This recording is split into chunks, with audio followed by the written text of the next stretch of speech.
දුබල භස්ම කියන්නේ ජලීය ද්‍රාවණයේදී අර්ධ ලෙස අයනීකරණය වන භස්ම. මේක පුලි අයනීකරණ, මේක half අයනීකරණ. මේක full අයනීකරණ, මේක half අයනීකරණ. පැහැදිලි නේද? හරි. එහෙනම් මම මේ ඡේද ලියන්න අවශ්‍ය නැහැ නේද පුතේ?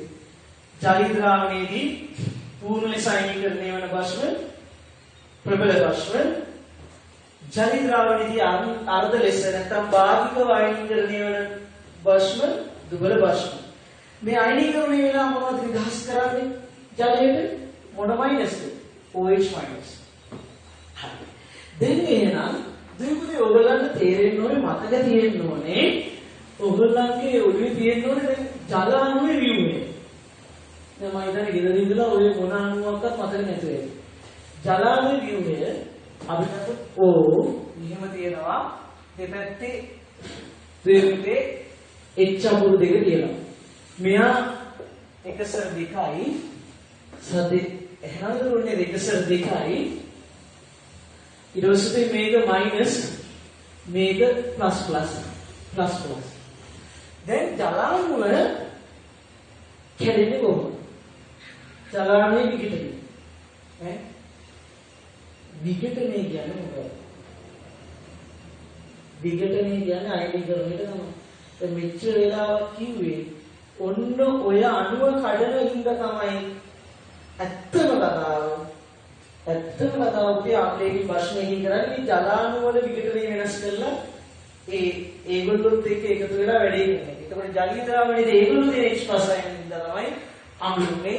දැන් ජලීය ද්‍රාවණයේදී OH- දෙන හින්දා භස්මුනේ. එහෙනම් මේ ජලාණුව විඝටනය වෙනවා OH- හැටියට. අරගෙනුත් OH- එනවා. භස්මේනුත් එනවා OH-. භස්මේනුත් එනවා, මෙයාගෙනුත් එනවා. එතකොට භාෂ්මික ගතිය වැඩි වෙනවා. අන්න ඒකයි වෙන්නේ. මම අතදී ඕක කිව්වේ නෑ. පොඩ්ඩ හිමීට කියන්නම් නේද?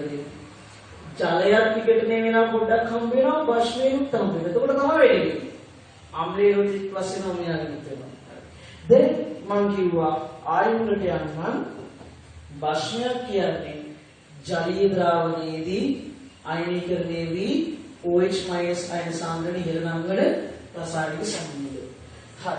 ඊට පස්සේ පුතේ ඒ අපි ඉගෙන ගත්ත කලින් වගේම ප්‍රබල භස්ම, ඊට පස්සේ ඉගෙන ගත්ත පුතේ දුබල භස්ම. ප්‍රබල භස්මයක් කියන්නේ මොකද්ද පුතේ? ජලීය ද්‍රාවණයේදී පූර්ණ ලෙස අයනීකරණය වන භස්ම ප්‍රබල භස්ම. ඊළඟට දුබල භස්ම කියන්නේ ජලීය ද්‍රාවණයේදී අර්ධ ලෙස අයනීකරණය වන භස්ම. හරිද පුතේ? දැන් අපි යනවා ප්‍රබල භස්ම ටික ඉගෙන ගන්න. ප්‍රබල භස්ම මොනවාද? Sodium hydroxide. මම පුතේ මේව මතක තියාගන්න. මේව බැරි නම් මේ මම කියලා පොඩ්ඩක් කියනවා. මේක බැරි නම් ඇත්තටම වැඩක් නැහැ.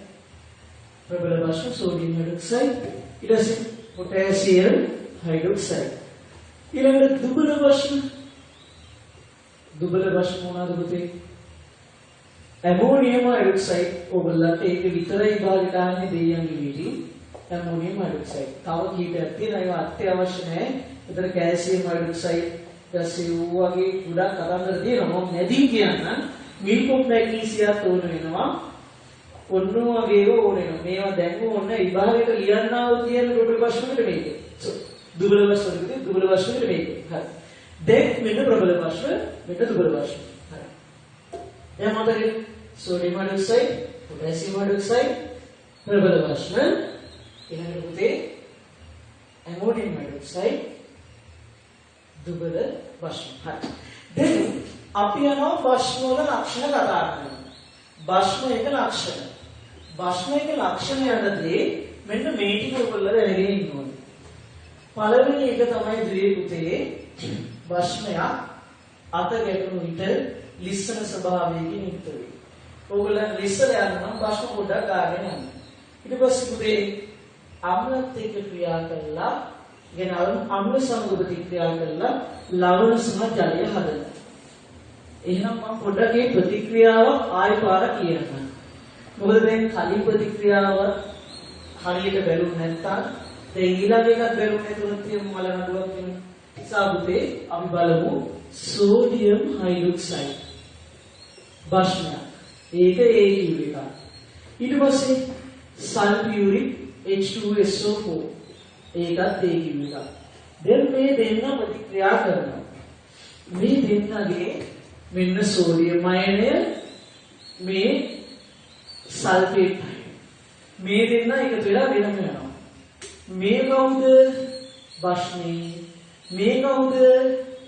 ආම්ලය. මේ සෝඩියම් හයිඩ්‍රොක්සයිඩ් මේ සල්ෆියුරික්. දැන් මෙයාගේ මේක මේ බොහෝම නිහි කියලා දෙන්න ඕනේ. හදිසි වෙලා අපිට බෑ. නමුත් අපි තේරුම් ගන්න. සෝඩියම් කියන එකනා සල්ෆේට් එක්ක එකතු වෙනවා. ආයි කියන්නම්. උදේ පන්ති පටන් ගත්තාම මේ පිටින් ඇදලා දාගෙන අපිට පුළුවන් ඒ වුණාට උගුරු කලින් බලන් ඉන්න මොකද හේතුව මේ ලොකු ප්‍රශ්න තරංගසර් මාත්‍රික ගොඩාක් කතා කරලා මේ ගැන හේතුව දැන් අපිට හිත අනිද්දට ගණිතය නැවත වාක් කරන්න පුළුවන් ඉංග්‍රීසි පාඩමක් ටිකක් කරගන්න පුළුවන් මේ අපි සිංහල පාඩම ඉතිහාස පාඩම අපිට ওই සියලු දේවල් කරගත්ත හැකි නමුත් මගේ පුතේ පන්තිය තරම් මේක සාර්ථක විදියට මම දන්නේ නැහැ. ඒක ඔයගොල්ලෝගේ වගකීමක් ගෙදර ඉඳලා ගෙදරදී ශබ්දබද්ද නැති තැනකට ගිහිල්ලා ඉගෙන ගන්න කොහොම පොඩි කාලේ පුතේ නිසා මට වැඩි දේවල් කියවන්න බෑ. ඒ හින්දා හොඳට මේ අවධානය තියාගන්න. අපිට ඉගෙන ගන්න තව මාස 5යි ඔයගොල්ලෝට විභාගෙට ඉතුරු වෙන්නේ. ඔයගොල්ලෝ ඉස්කෝලේ යන්නේ අගෝස්තු, සැප්තැම්බර්, ඔක්තෝබර්, නොවැම්බර්, දෙසැම්බර් වෙනකොට විභාගෙ යන්නේ. ඔයගොල්ලෝ කොහොමද කරගන්නේ? ගෙදර ඉඳලා නටලා කියලා කී වැඩේ කරන්න බෑ. නිසා දෙක කල්පනාව තියාගන්න මේක ඕගොල්ලෝ කාලනාස්ති කරන්න එපා. තමන්ට හම් වෙන වෙලාවෙ මේක දැන් මම මේ කියෝන එක ඕගොල්ලන්ටත් අපරාධයක් වෙයි. නිසා මම ටක් ගාලා මේක විස්තර කරන්න මේ අතරතුර මේ නවත්තලා හෙට මීට යන්න එහෙම කරන්න එපා. හරියට අවධානයෙන් බලන්න ඕනේ. වීඩියෝ ඉවර වෙනකම් බලන්න. එතකොට ඕගොල්ලන්ට තේරෙනවා මේ කතන්දරේ මේ ලයිව් එකේ යනකොට ඔයගොල්ලන්ට තේරෙනවා මේක මොකද්ද පාඩම හරියට ඔළුවට යනවා. එනකොට දැන් සෝඩියම් තියෙනවානේ. සෝඩියම් මේ සල්ෆේට් එක කියනවා. එතකොට හැදෙනවානේ සෝඩියම් සල්ෆේට්. දැන් එක ප්‍රශ්නයක් තියෙනවා. දැන් මේ 10 වසර තුනේ පාඩමේ අංගිස් දින සංයුජතාවය කියන එක. මොකක්ද සංයුජතාව කියන්නේ දැන් මතක නෑනේ. දැන් මේ කිලෝ කේස් එකක්. සංයුජතාව කියන්නේ පිට කරන හරි ලබා ගන්න හරි හවුලේ තියා ගන්න හරි ඉලෙක්ට්‍රෝන ගන්න. මෙතන සංයුජතාව දෙකයි න්‍යාය සංයුජතාව එකයි. දැන් මෙයා මෙතනට ගම මෙයා මෙතනට ගන්න. ඒතර මොකද මට ආයි කියන්න බෑ සෝඩියම් මෙතනට සෝඩියම් ගාන දෙක දැම්මා මේක මෙතනට ගන්න. Sodium sulphate. පැහැදිලිද? හරි.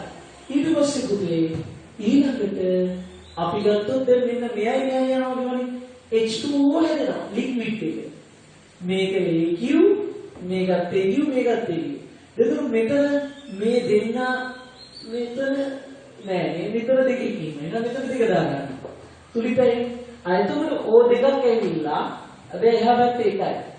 මේ හිතන්න එපා මේ කුට්ටිය තමයි මෙතන තියෙන්නේ. හිතන්න එපා මම තුලිත කරන්නවොත් ගන්න පුරුදු වෙන්න. මේ දෙකක් O ඇවිල්ලා ඉන්න මෙතන දෙක දාගන්න. හරි. මොකද ඉස්සෙල්ලා කියන්නේ මෙතන දෙක නිසා මේ දෙක ආවේ මෙතන සංයුතිතාවේ. මේ දෙක ආවේ මෙතන මේ සල්ෆේට් වල සංයුතිතාවේ. ඒ දෙක අරගෙන මෙතනට දාලා මේ O දෙක නිසා මේ දෙක මෙතනට දැම්මා. ඔන්න ගන්නද? හරි. එහෙනම් ඔන්න සෝඩියම් හයිඩ්‍රොක්සයිඩ් භස්මය අම්ලයට ප්‍රතික්‍රියා කරලා ලවණ සහ ජලය හැදෙනවා. හරි පුතේ. දැන් ඔන්න අපි ඉගෙන ගත්තා භස්ම වල ලක්ෂණ ගැන. දැන් ඊළඟට භස්ම වල භාවිත ගැන අපි කතා කරන්න යනවා. දෙවියන්. භස්ම වල භාවිත හොඳට මතක් කරගන්න. භස්ම පළවෙනි එක හොඳට තේරුම් ගන්න දෙන්නේ භස්මය භාවිත අපි මෙතනදී භස්ම වර්ග දෙකක් විතර විභාගයට ගන්නනේ. ඒ භස්ම දෙක ගැන විතර ඒගොල්ලෝ මතක තියාගන්න ඕනේ. ඊට වඩා දඟලන්න යන්න එපා. Magnesium hydroxide. හරි. මෙන්න මේ භස්ම වල භාවිත තමයි ඔයගොල්ලෝ දැනගන්න. භාවිත. සෝඩියම් හයිඩ්‍රොක්සයිඩ් විභාගයට આવුත් එහෙම සෝඩියම් හයිඩ්‍රොක්සයිඩ් වල භාවිත දෙකක් ලියන්න. මෙන්න මෙහෙම. විද්‍යාලයේදී වැඩිම අපිට අත ගැටෙන භස්මය තමයි සෝඩියම් හයිඩ්‍රොක්සයිඩ්. එනදී අර ලේසි උත්තරයක් තියෙනවනේ. මගේ පුතේ උත්තර තමන් ගාව තියෙනවා. සමහරවල් උත්තර ප්‍රශ්න පත්‍රයේ ලියලා තියෙනවා. ඒක දකින්න ගා දකින්නවා. මේ තීගා දකින්නේ නැහැ. උත්තරේ දැක ගන්න. Sodium hydroxide. සෝඩියම් හයිඩ්‍රොක්සයිඩ් විද්‍යාගාර පරීක්ෂණ සඳහා යොදා ගන්නවා. විද්‍යාගාර පරීක්ෂණ සඳහා යොදා ගන්නවා. හරි සරල උත්තරයනේ. ඊට පස්සේ මම කොරෝනා ගැන සබන් වීඩියෝ එකක් කරලා දැම්මම ඔයගොල්ලෝ දකින්නේදී ඒකෙදී ඔයගොල්ලන්ට මම සබන් හදන්න ගන්නවා සෝඩියම් හයිඩ්‍රොක්සයිඩ්. මම ආයෙ මතක් කරන්නේ. බොහෝ කෙටියෙන් කියන්නේ ඒක. වෙලාව තියෙන්නේ. අපි ගත්තොත් සෝඩියම් හයිඩ්‍රොක්සයිඩ් කියන කෙනා අපි පොල් තෙල් වාදනයක් අරගෙන ඒ පොල් තෙල් වාදනයේට ලැබෙන්නේ කාර්මික වශයෙන් කරන්නේ ඉන්න විශාල කර්මාන්තක. උනානේ මේ මම පැහැදිලි කරන්නේ පොල් තෙල් වාදනයක් අරගෙන ඒකට කොස්ටික් සෝඩා දාලා අපි රත් කරනවා. හීට් එක දෙනවා. දුන්නාම පුතේ මොකද වෙන්නේ කතන්දරේ? මේක රත් වෙනවා. රත් වුණාම මේක තලපේ වගේ දැනෙනවා. මේකට දානවා සෝඩියම් ක්ලෝරයිඩ් ලුණු පොඩ්ඩක්. දාපුවාම අර මණ්ඩි ද්‍රාවණේ පහළට බහිනවා. ඒකේ තව ගොඩක් කියලා තියෙනවා. ඒක ඕනේ. මුලින්ම කරන්නේ පොල් තෙල්. මම ලියන්න පොල් තෙල් ටික ලිපේ තියලා ඉදිරි කරලා බලන්න මේක නිකන් ඉන්න තමයි. පොල් තෙල් ටික ලිපේ තියලා කොස්ටික් සෝඩා දාලා කළාට පස්සේ සෝඩියම් ක්ලෝරයිඩ් දාපුවම මණ්ඩිය පහළට බහිනවා. ඒ මණ්ඩිය තමයි සබන් හැටියට ගන්න. සබන් නිෂ්පාදනය කරන්න ගන්න. එහෙනම් සෝඩියම් හයිඩ්‍රොක්සයිඩ් වැඩගත් වෙනවා සබන් නිෂ්පාදනය සඳහා. සබන් නිපදවීමට. ඊළඟට පුතේ අපි ගත්තොත් ඒක පෙට්‍රෝලියම් පිරිපාදු කරන්නේ. මොකද්ද? පෙට්‍රෝලියම් පිරිපාදු කිරීම කියන්නේ පෙට්‍රල් වගේ ද්‍රවවල වාෂ්පශීලී ද්‍රවවල විවිධ අපද්‍රව්‍ය අඩංගු වෙනවා. ඔය අපද්‍රව්‍ය ඉවත් කරන්න අපිට ලේසි නෑ. ඔය අපද්‍රව්‍ය ඉවත් කරන්න නම් අපි ඒක භස්මයක් තුලින් බුබුලණය කරන්න ඕනේ. නැත්නම් භස්මයක් සමග ගත් කරන්න ඕනේ. එහෙනම් අපි ගත්ත බුබුලණයක් නෙමෙයි ගැට් වීම ක්‍රමවේදයකින් ඔබ අයින් කරන්න පුළුවන්. එහෙනම් දුවේ පුතේ පෙට්‍රෝලියම් පිරිපහදු කිරීම සඳහා මට ඒක විස්තර කරන්න වෙලාව මදි. පෙට්‍රෝලියම් පිරිපහදු කිරීම සහ පෙට්‍රෝලියම් පිරිපහදු කිරීම. පිරිපහදු කියන්නේ පුතේ පිරිසිදු. අනිවාර්ය දෙයක්. පිරිපහදු කිරීම කියන්නේ පිරිසිදු කිරීම කියන්නේ. හරි. ඊළඟ එක මෙන්න තුනයි. සෝඩියම් හයිඩ්‍රොක්සයිඩ් භාගය තුනයි. තව එකක් ඇති මට ඔයගොල්ලෝ මේ තුන මතක තියාගන්න නැහින්න ඕනේ. විද්‍යාගාර පරීක්ෂණ සඳහා දාගන්නවා, සබන් නිෂ්පාදනය සඳහා දාගන්නවා, පෙට්‍රෝලියම් පිරිපහදු කිරීමට දාගන්නවා. ඊළඟට එනවා දෙවිතේ මැග්නීසියම් හයිඩ්‍රොක්සයිඩ්. මැග්නීසියම් හයිඩ්‍රොක්සයිඩ් කියන්නේ මොකද්ද? මැග්නීසියම් හයිඩ්‍රොක්සයිඩ් කියන්නේ සාමාන්‍ය දුබල භාෂ්මික ගතිය තියෙන කෙනෙක්. මෙයා යොදා ගන්නවා මිල්ක් ඔෆ් මැග්නීසියම් හැටියට. Milk of magnesium. දැන් අපේ සමහර දැන් ගුරුවරුත් ඉන්නවා මේ රෝගයට පෙළෙන්නේ මේ ප්‍රතිකාරණය ගන්නයි. අපි දන්නේ ඉන්නවා. ඒක අපි ගත්තොත් එහෙම දැන් අපේ ආමාශයේ HCl අම්ලය නිතරම ශ්‍රාව වෙනවා අපි කෑම ප්‍රමාද කරනකොට. ඒ කෑම ප්‍රමාද කරනකොට ආමාශයේ විද්‍ය තුවාල වෙනවා. ඒ තුවාල වීමත් එක්ක ආමාශය විද්‍යයේ තුවාල වීම හේතුවෙන් වතුර පොඩ්ඩක් හරි ආමාශයට ගැටුනහම ආමාශය වේදනාකාරී වෙනවා. ඒ නිසා අපිට ක්ලාන්ත ගතියක් එන්න පුළුවන්. ඒක වළක්වන්න තමයි පුතේ මිල්ක් ඔෆ් මැග්නීසියා කියන ශීරය නැත්නම් මැග්නීසියා ශීරය උදාහරණ. මේක හදන්නේ මැග්නීසියම් හයිඩ්‍රොක්සයිඩ් වලින්. මම ආයෙත් කියන ගැස්ට්‍රයිටිස් කියන මම වීඩියෝ එකේ කලින් කියලා තියෙනවා. ගැස්ට්‍රයිටිස් කියන්නේ මේක. ආමාශය දීප්ති තුවාල වීම හේතුයි. ඉතින් විතරම විරාහාර විඳලා හරි නැත්නම් කෑම ප්‍රමාද කරාම ආමාශය ශ්‍රාවයෙන් ඉච්චි ලම්බේ නිසා ආමාශය දීප්ති විකාරණය වෙනවා. ඒ විකාරණය වීම තුළින් ඒ හේතුව නිසා අපිට වතුර ටිකක් බිව්වත් ඒ දෙවිල්ල ගතිය වැඩි වෙනවා. ඒක වළක්වන්න තමයි මිල්ක් ඔෆ් මැග්නීසියා කියන ශීරය නැත්නම් මැග්නීසියම් හයිඩ්‍රොක්සයිඩ් කියන එක පාවිච්චි කරන්නේ. මිල්ක් ඔෆ් මැග්නීසියා යොදා ගන්න. ඊට පස්සේ පුතේ ඊළඟට අපි ගත්තොත් එහෙම මගේ දුවේ පුතේ ඔක්සින් කියනවානේ. ඔක්සින් පිරිසිදු කරන්න. ඔක්සින් වල අපද්‍රව ඉවත් කරන්න. ඔක්සිජන් අපි හොඳට ඔක්සිජන් වර්ග නිපදවා ගන්න අපිට මැග්නීසියම් හයිඩ්‍රොක්සයිඩ් අවශ්‍ය වෙනවා. හරි. ඔන්න භස්ම වල භාවිත. ඔක්සිජන් නිෂ්පාදනයේදී අපද්‍රව ඉවත් කරන්න, පිරිසිදු කරන්න දාගන්නවා.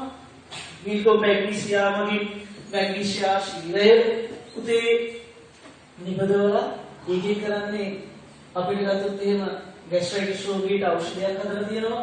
සෝඩියම් හයිඩ්‍රොක්සයිඩ් ප්‍රභාවිත ගත්තොත් විද්‍යාගාරයේදී රසායනික දාර පරීක්ෂණ සඳහා යොදා ගන්නවා. ඊට පස්සේ සබන් නිෂ්පාදනය යොදා ගන්නවා. පෙට්‍රෝලියම් පිළිපහදු කරන්න යොදා ගන්නවා. මගේ දුවේ පුතේ දැන් එහෙනම් අපිට තියෙන ඊළඟට කතා කරන්න අම්ල භස්ම හඳුනා ගැනීමට. ඕගොල්ලෝ අම්ල භස්ම හඳුනා ගැනීම සඳහා අපි මෙහිමයි. දැන් මම ඒක එකපාර chart එකකින් කියලා දෙන්නම්. දෙක අවධානය ගන්න හිතේ. හරි. දර්ශක 7 වසරේ මගේ උදේ පස්වෙනි පාඩම. ඕගොල්ලෝ මතක ගන්න ඉස්කෝලේ අරන් යන්නේ නැති වදමන වතුර තම්බලා, ඒ කියන්නේ කුකුරු වද තම්බලා වතුර අරන් ගිහිල්ලා ඇති. නිල් කටුළු තම්බලා වතුර අරන් ගිහිල්ලා ඇති. ඊට පස්සේ දැන් මේ අපේ පන්ති තිබුණ මෙන්න මේ ඒරියාවේ හරියටම මීට මාස දෙකමාරකට කලින් මෙන්න මේ ඒරියාවේ මේ භාජන ටිකක් එක්ක කතන්දර ගොඩක් ගියා. දැන් එතකොට අතනදි මේකයි වුනේ. අපි ගත්තොත් එහෙම පුතේ ඔය දර්ශක හැටියට තමයි ඒව භාවිතා වුනේ. ඒ දර්ශක මගින් පුතේ අපිට අඳුර ගන්න පුළුවන් අම්ලයක් කියන්නේ මොකද්ද? භස්මයක් කියන්නේ මොකද්ද? මේ සියල්ල අපිට අඳුර ගන්න පුළුවන්. දර්ශකයක් පාවිච්චි වෙන්නේ අම්ල භස්ම හඳුනා ගන්න. දර්ශකයක් භාවිතා වෙන්නේ මොකටද? අම්ල භස්ම හඳුනා ගන්න. එතම පාඩම විස්තර කරගෙන ආවා 7 වසරේ පස්වෙනි පාඩමේදී ඕගොල්ලෝ පුකුරු වද තඹල වතුර හදාගත්තා. ඒක දර්ශකයක් විදිහට පාවිච්චි කළා. ඊට පස්සේ දුවේ පුතේ අපි දැන් මේක ටිකක් ඊට වඩා ඉහළට ඇවිල්ලා තියෙන්නේ. 11 වසරට ආවහම ඕගොල්ලෝ දර්ශක ගැන වෙනම ඉගෙන ගන්නවා. ඔක්කොටම ඉස්සෙල්ලා මම කියන්නම් දර්ශකයක් කියන්නේ මොකද්ද? අම්ල සහ භස්ම වෙන්කර හඳුනා ගැනීම සඳහා භාවිතා කරන්නේ දර්ශක. හරි. දැන් ඕගොල්ලන්ට විද්‍යාගාරයේ තියෙන මෙන්න මේ දර්ශක ටික විද්‍යාගාරයේ තිබුණාට දැන් විභාගෙට තියෙනවා. හරි. විභාගෙට තියෙනවා මෙන්න මේ දර්ශක ටික. pH කඩදාසි. අපි අපස්සට දාමු ලිට්මස් පත්‍ර. ලිට්මස්. ඊට පස්සේ ඊළඟට pH කඩදාසි. ඊට පස්සේ පිනොප්තලීන්. පිනොප්තලීන්. ඊළඟට methyl orange. Methyl orange. Methyl orange. හරි. දැන් පුතේ දර්ශක ටික ඔය සෙට් එක. ඔච්චරයි ඕනි පහල. මේ මහා වවාගෙන කන්න පාඩම් කරන්න එපා. මේ වගේ චුටි කොට ගෑල්ලක ලියාගත්ත පාඩම් කරලා මතක තියාගන්න. අර ඒ ටියුට් එක වෙනුව ඒකේ කතන්දරේ හරි සරල දීලා දිනවනේ. ලිට්මස් ගැන කියලා දෙන්න ඉස්සෙල්ලා මම හැමදාම මේක 7 වසරේදී කිව්වද කියලා මට මතක නෑ ඔයගොල්ලන්ට. මෙන්න මේ කවිය. මේක වැඩි මානවත් විදර්ශන නැති තමයි අනිර බලන්න. ලිට්මස් කියන දර්ශකයේ ආයි දර්ශක වලට යමු. දර්ශකය කියන්නේ මොකද්ද? අම්ල භස්ම වෙන්කර හඳුනා ගැනීම සඳහා යොදා ගන්නා සංයෝගය. අම්ල භස්ම වෙන්කර හඳුනා ගැනීම සඳහා යොදා ගන්න සංයෝගය. හරි. ඒකේ අපි ඉස්සෙල්ලා කතා කරන්නේ මොනවද ලිට්මස්. ලිට්මස් જાති දෙකක් තියෙනවා. මොනවද? රතු ලිට්මස් තියෙනවා, ඊළඟට නිල් ලිට්මස් තියෙනවා. හරි. දැන් ඔන්න බලන්න කවිය. අම්ල නිල් ලිට්මස් රතු කරනවා. අම්ල නිල් ලිට්මස් රතු කරනවා. හරි. අනිර අම්ල නිල් ලිට්මස් රතු කරනවා. භස්ම රතු ලිට්මස් නිල් කරනවා. මම දැන් මේ වැඩි පැහැදිලි. කතන්දරය හරි. අම්ල නිල් ලිට්මස් රතු කරනවා. භස්ම රතු ලිට්මස් නිල් කරනවා. හරි. අනිර බලන්න. ඔබේ ඥානකම් පාඩම් කරගත්තා නම් ලිට්මස් ඉවරයි. හරි. වැඩි ඕනේ අම්ල ලිට්මස් වල රතු ලිට්මස් වල පාට වෙනස් කරන්නේ නැහැ. රතු ලිට්මස් වල වර්ණය වෙනස් වෙන්නේ නැහැ. භස්ම රතු ලිට්මස් නිල් කරනවා. භස්ම රතු ලිට්මස් නිල් කරනවා. නිල් ලිට්මස් වල පාට වෙනස් කරන්නේ නැහැ. එච්චර. හරිද? ලිට්මස් කියන කතන්දරේ හරිද? රතු පාට ලිට්මස් එකක් මම ඔයගොල්ලන්ට තේරුම් ගන්න ආයෙ පාරක් කියන්නම්. රතු පාට ලිට්මස් එකක් ගෙනල්ලා සෝඩියම් හයිඩ්‍රොක්සයිඩ් වල දානවා. ඔන්න තේරුම් ගන්නකො. රතු ලිට්මස්. රතු ආමික වර්ණයේ රතු බෑ. දැන් මේක මොකද්ද වෙන්නේ? මෙයා නෙමෙයි ගන්න විදිහට අම්ලයක් නේ. ඒක අදාළයි. භස්මයක් නේ අර තියෙන්නේ. එහෙනම් රතු ලිට්මස් ඉල් කරනවා. එහෙනම් මොකද මේක වෙන්නේ? නිල් වෙනවා. එහෙනම් අපි ගත්තොත් එහෙම HCl වලට ගෙනහලා දානවා නිල් ලිට්මස් කෑල්ල. කොහොමද? අම්ලයක්. අම්ල නිල් ලිට්මස් නිල් එක මොකද කරන්නේ? රතු කරනවා. එච්චර. ටාර්ගෙට් පාඩම් කරගන්න. අනිල බරණි. ඔය විතර කරනවා කියන්නේ. අනිල බරණි, අනිල බරණි. හරියට කන්දරේ කරේ. හරි. ඊට පස්සේ pH කඩදාසිය වලට යන්න. pH කඩදාසිය. මට පොඩි දෙයක් ඔයගලට ඔය අතරතුම බොහොම කෙටියෙන් කියන්න. මේක මතකයි. අම්ල ලිට්මස් රතු කරනවා, රතු ලිට්මස් වල වර්ණය වෙනස් කරන්නේ. ආයි කියන්න පුතේ. අම්ල ලිට්මස් රතු කරනවා, අනිල හැබැයි රතු ලිට්මස් වල පාට වෙනස් කරන්නේ නැහැ. භස්ම රතු ලිට්මස් නිල් කරනවා හැබැයි නිල් ලිට්මස් වල පාට වෙනස් කරන්නේ නැහැ.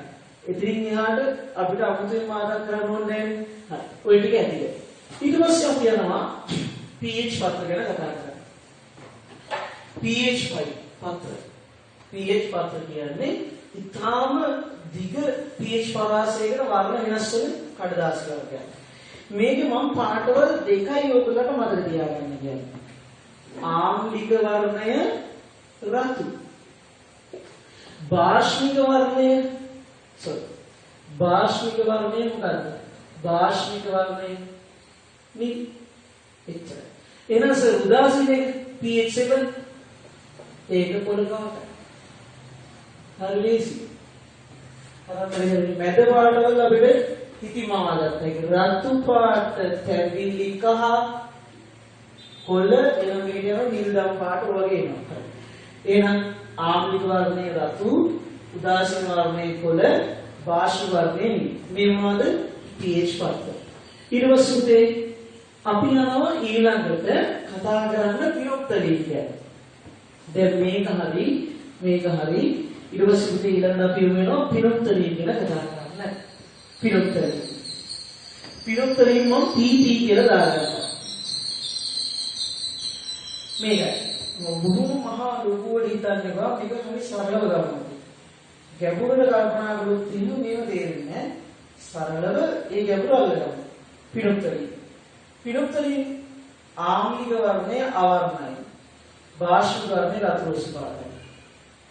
2016 සාමාන්‍ය පිළිභාගයේ මට මතකයේ විදිහට 7 වෙනි MCQ එක 8 වෙනි MCQ එක ආම්ලික ද්‍රාවණයේදී පිනොප්තලීන වර්ණය මොකද්ද කියලා අහලා තිබුණා. මට පිනොප්තලීන විදිහට ඉස්සෙල්ලා මතක නැහැ. MCQ ප්‍රශ්නයක් අහලා තිබුණා. හරි. පිනොප්තලීන වල ආම්ලික වර්ණය වෙන්නේ එහෙම ලියා ගන්න. ආම්ලික වර්ණය මොකද්ද පුතේ? අවර්ණයි. ඊට භාෂ්මික වර්ණය මොකද්ද පුතේ? භාෂ්මික වර්ණය රතු රෝස. හරි. පිනොප්තලීන ආම්ලික මාධ්‍යයේදී අවර්ණයි. භාෂ්මික මාධ්‍යයේදී මොන රෝසයිද? රතු රෝසයි. හරිද පුතේ? හරි. ආම්ලික වර්ණය අවර්ණයි. භාෂ්මික වර්ණය රතු රෝස පාට. ඔබට කියවගන්න. ආම්ලික මාධ්‍යයේදී අවර්ණයි. භාෂ්මික මාධ්‍යයේදී පිනොප්තලීන රතු රෝසයි. හරි. ඊට පස්සේ මෙතිල් ඔරෙන්ජ් වලට යනවා අපි. මෙතිල් ඔරෙන්ජ් මම MO කියලා ලියා ගන්නවා. ආම්ලික වර්ණය මොකද්ද? ආම්ලික වර්ණය දැන් මේක වෙනස්. මේක රතු තැඹිලි පාටයි. රතු තැඹිලි. තැඹිලි නෙවෙයි රතු. රතු තැඹිලි. අරක එන ආම්ලික වර්ණය රතු තැඹිලි. ආම්ලික වර්ණය රතු තැඹිලි. ටියුබ් එකේ ඉවල තියෙන පාට උඩම විදියට රතු තැඹිලි. මේක ඉතිං කල්පනා කරන්න. මෙතිල් ඔරේන්ජ් ආම්ලික මාධ්‍ය රතු දෙන්නේ. ආම්ලික මාධ්‍ය රතු දෙන්නේ. ඊට පස්සේ භාෂ්මික මාධ්‍යදී භාෂ්මික මාධ්‍යදී මොකද? කහ තෙලිලි පාටයි. කහ තෙලිලි පාටයි. ඔන්න හරි. දැන් ඕගොල්ලන්ට තේරෙනවද සර් එහෙම කටුවට ලියලියා තමයි පාඩම් කරන්නේ. මේ මම පාඩම් දෙන්න කලින්. මම හිතන්නේ ඒක තමයි පාඩම් දෙන්න කලින්. ඔය තමයි කරන්නේ. මහා ලොකු මේ නෝට්ස් පතරංග ජාතක අවශ්‍ය නැහැ පාඩම් කරන්න. චූටි සතහන් කෝලියක Tamanට අවශ්‍ය දේ කටුවට සතහන් කරලා කටුව ලියන මගේ අපුරු වල ස්වභාවය ඕගොල්ලෝ අසල් සතහන් කරලා පාඩම් කරන වරදින්නේ නැහැ. හරි. දැන් ඊට පස්සේ අපි පාඩමේ අවසානයේ කාලයක් අඩු නිසා අපිට අවසානයේ අපි ලං වෙනවා අන්තිමට තියෙන්නේ අපිට උදාසීනකරණයයි ලවණ ගැන කතා කරන්නයි. හරි මම ඒකට ඉස්සෙල්ලා උදාසීනකරණය කියන එක 2018 දෙවනි වාර විභාගයේ ඒ කියන්නේ දැන් ඔයගොල්ලන්ගේ කැන්සල් වෙන්න යන විභාගය 2018 දෙවනි වාර විභාගයේ රසායන විද්‍යාව අවශ්‍ය තමයි තුන්වෙනි ප්‍රශ්නේ. මගේ තුන හෝ දෙක. උදාසීනකරණ ප්‍රතික්‍රියාව අර්ථ දක්වන්න. වස්නාහිර කරත් ප්‍රශ්න පත්‍රයේදී උදාසීනකරණ ප්‍රතික්‍රියාව. එතකොට කොහොමද අපි ඒක තේරුම් ගන්නෙ? උදාසීනකරණය. උදාසීනකරණය. මොකක්ද උදාසීනකරණය කියන්නේ? අපි ගත්තොත් එහෙම උදාසීනකරණය කියන්නේ මේකයි. අර්ථයෙන් එනවා කිව්වස මොකද්ද? පන්ති ගණන් ගන්නකොටම වැඩි පටන් ගන්නකොටම අපි ආම්ලේ එනවා කිව්වේ H+. මේ අමිල. ආම්ලේ කියනවා කිව්වේ H+. ඊට භාෂ්මයෙන් එනවා කිව්වේ මොකද්ද පුතේ? OH-. භාෂ්මයෙන් එනවා කිව්වේ OH-. හරි. මේ ටික සෙට් වෙලා හැදෙන්නේ මොන අණුවක්ද? මොන අණුවක්ද? මේ AQ මේ AQ මම කලබල නැතුව කියන්න. H+ OH-. අම්ල දෙනවා H+, භාෂ්ම දෙනවා OH-. ඔය දෙක එකතු වෙලා හැදෙනවා H2O ලික්විඩ්. මොකද දෙන්නේ? H2O ලික්විඩ් එක හැදෙනවා. හරි. දැන් කියනවා උදාසීනකරණය කියන්නේ මෙන්න මේකට. උදාසීනකරණය කියන්නේ මෙන්න මේකට. පැහැදිලිද? පැහැදිලි. අම්ලයට H+ භාෂ්මයක OH- එකතු වී ජලාණුවක් සෑදීමේ ක්‍රියාවලිය උදාසීනකරණය. දැන් මේ සර් ඔය විතරක් පාඩම් කරන්නේ නැහැ. ඔබ සරලව පාඩම් කරන්න කිව්වේ. H+ සහ OH- එකතු වී ජලාණුවක් සෑදී. H+ සහ OH- එකතු වී ජලාණුවක් සෑදී. උදාසීනකරණය. ලකුණු දෙකක් මේ ඡේදලින් වල. හරි සර් මේ ප්‍රතික්‍රියාව වුණා මොලේ. ඊට කරන්නේ H+ OH- H2O. හරි. හරි. දැන් තුනේ පුතේ අපි ඊළඟට යනවා කතා කරන්න උදාසීන ප්‍රතික්‍රියාවලින් පස්සේ ලවණ ගැන කතා කරන්න. මම ලවණ දෙකක් හැදෙන්න හිටියේ අපේ කාලේ ඉන්න අඩුවේ යන නිසා අපිට තියෙන වෙලාව කරලා තියෙන වෙලාව ඉවර වෙන හින්දා ලවණ දෙකක් හැදෙන්න කතා කරලා චුටි chart එකක් ගහලා මට විනාඩි 10ක් යයි වුණා ඔය ටික කරන්න. හරි. ඉස්සෙල්ලාම පළවෙනියටම කැල්සියම් කාබනේට්. දෙවි පාඩමේ අවසානට යන්නේ හරි. කැල්සියම් කාබනේට් කියන්නේ මුණු කල් වල තියෙන ප්‍රධාන රසායනික සංයෝගය. ලකුණේ මුණු කල් වල තියෙන ප්‍රධාන රසායනික සංයෝගය.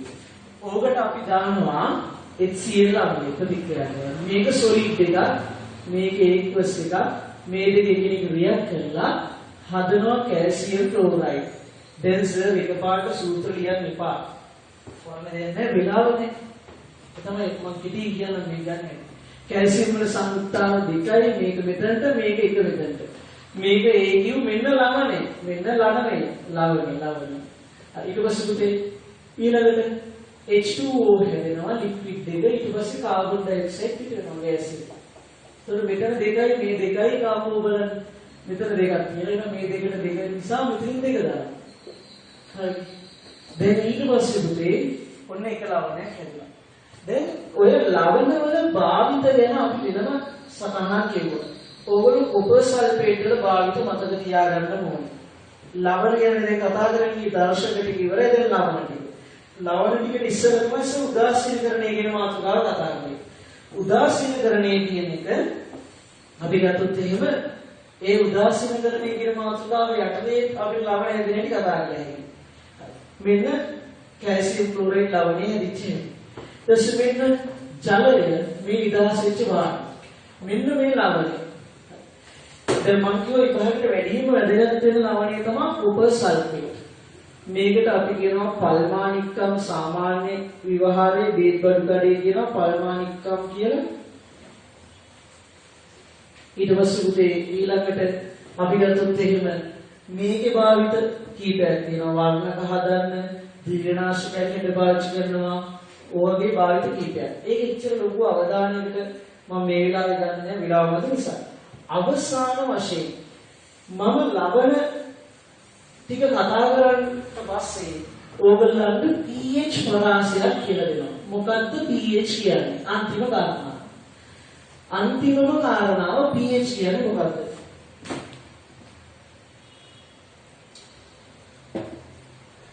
pH කියන්නේ මොකද්ද?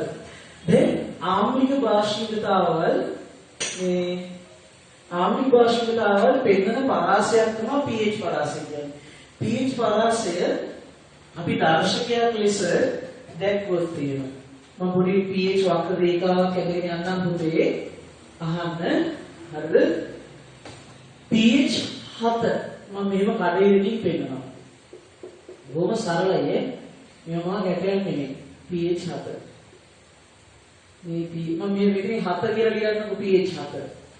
දසින් 6 දසින් 5 4 3 2 1 බිංදුව. මීට වඩා දින්න ගන්න යනවා ඒවා ඉතින් පුතේ ඔයගලන්ට ඕනේ නැහැ. හරිද? මේකේ ඊට වඩා යනවා වෙන ගානකට යනවා ඒක අවශ්‍ය නැහැ. හරි. දුවේ පුතේ ඊළඟට pH මේකේ 8 pH 9 pH 10 pH 11 pH 12 13 14 මේක මීටර් යනවා ඒකත් අවශ්‍ය නැහැ. නිසා මම මෙහෙම පෙන්නනවා. තරංගසන් කියලා දීලා ඉතින් මෙහෙම දාපුවාම මේ සංඛ්‍යා රටාව මීටර් යනවා කියන්නේ. හරි. දැන් එතකොට අපි ගත්තොත් එහෙම මේ පුතේ ආම්ලික pH අගය මේ ආම්ලික pH අගය මේ ආම්ලික pH